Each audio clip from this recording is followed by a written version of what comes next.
Maintenant, on va parler du concept de cascade en CSS. Alors, j'en ai déjà parlé un petit peu brièvement dans les différentes vidéos, mais là, on va vraiment faire une vidéo juste sur ce concept-là. Donc ici, par exemple, on va se faire 3 H1. Donc H1, H1 lorem ici, lorem 5, et puis on fait maj alt flèche du bas, tac, tac, et on se fait 3 H1 comme ça. D'accord? Je vous rappelle que des H1, c'est des titres de niveau 1. Normalement, il en faut qu'un seul par page. D'accord? Un seul par page HTML. Avec, si possible, et même c'est très recommandé, les mots-clés de votre site. Si c'est un site qui parle de tango, de la danse, eh bien, il faut qu'il y ait danse, tango, etc., Argentine, je sais pas. Ok? Tout simplement, c'est les robots de Google et des navigateurs qui vont crawler votre site et qui, s'ils trouvent des mots-clés qui n'ont aucun rapport avec votre site de manière globale, eh bien, ils vont moins bien s'y retrouver, donc moins bien vous noter de manière générale. Donc ici même, vu que c'est pas une bonne chose à faire, ce qu'on va faire, on va mettre des H3. Tiens, hop, H3. Là, des H3, on peut en mettre un petit peu plus, par exemple 3 H3, c'est très bien comme ça. On va juste zoomer un petit peu pour mieux y voir, et c'est parti, on peut aller dans le style CSS. Alors on peut tout supprimer ici, tac, et on va faire H3, color, salmon comme ça, d'accord? Couleur saumon.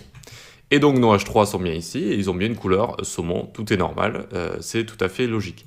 Mais là, si je commence à venir en dessous et faire color light blue par exemple, light blue comme ça, tac, eh bien ils vont tous passer en bleu ciel. D'accord? Ils sont tous passés en bleu ciel ici, et c'est ce qu'on appelle la cascade, c'est-à-dire que si vous déclarez deux fois avec le même sélecteur une propriété avec une valeur différente, eh bien c'est le sélecteur que vous aurez déclaré à la fin qui va l'emporter sur celui que vous aurez déclaré précédemment.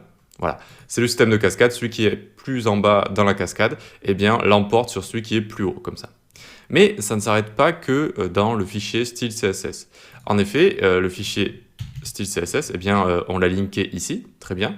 Mais du coup, si ici, regardez, dans le head, je vais commencer à faire une balise style, donc ça devrait me le faire, voilà, style, je fais un H3 ici, et je commence à mettre une couleur Midnight Blue, hop, eh bien, on a le concept de cascade qui fonctionne également ici.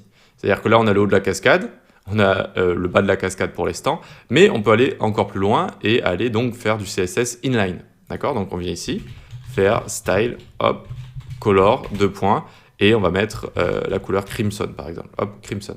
Et vous voyez que ce H3, il est passé en rouge comme ça, crimson. Ok, le concept de cascade, hop, ça descend, ça descend, ça descend jusqu'ici.